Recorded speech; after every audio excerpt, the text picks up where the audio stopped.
So we are done with the first arc in the Ninjak series, and I was originally gonna just gonna go through the entire series, but I honestly want to go through arc by arc to kind of give you guys my opinions on how, you know, how that story is or how that arc was, instead of just going through the entire thing. So let's talk about the art style.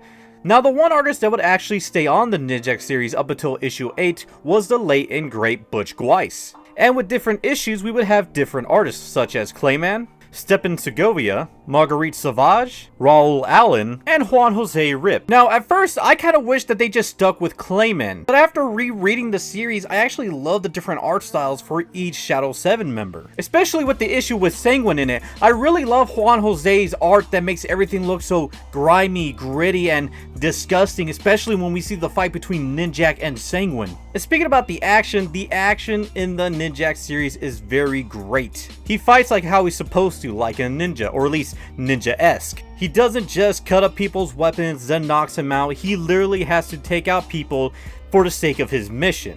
And Ninjak isn't just about fighting either. We do get to see how he does his spy work, we get to see how he does his ninja work, and we do get to see like how he plans things ahead of time, especially if he doesn't know what's gonna happen. Not to mention, I really do love the design of some of these characters, and I do love the redesign of Ninjak's suit. Now, while I do love my over-the-top 90s designs, for some reason Ninjak's old design never really hit for me.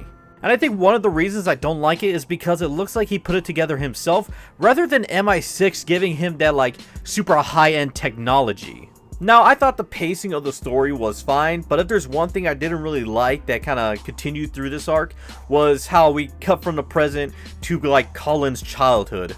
Now, I'm in more of the camp of seeing the characters pass at the beginning of a comic and at the end of the comic, rather than having it cut back and forth, like the comics that showed Fitz's origin as well as Sanguine's origin. So those of you who watched my shorts from issue 0 to number 9 at the end of the Shadow arc, some of you guys actually saw that I didn't really talk about the Lost Days or the Lost Files of Ninjak, as well as me skipping the parts talking about Colin's childhood. And the reason I did that is because I actually want to make an origin video talking about his childhood up until the point where he first becomes Ninjak. So keep a lookout for that video, because I'm going to start making that one as soon as I'm done with this one. But for now, what do I think about the first 9 issues? Well, I forgot how much I actually love the Valiant universe as well as Ninjak. I really do love their concept of the world outside your window, but a bit skewed. So if you're tired of DC Comics and you're tired of Marvel Comics, then I highly suggest you go out and read some Valiant comics. I know when I reread the Ninjak series, it was very refreshing. But let me know what you guys think down in the comments below.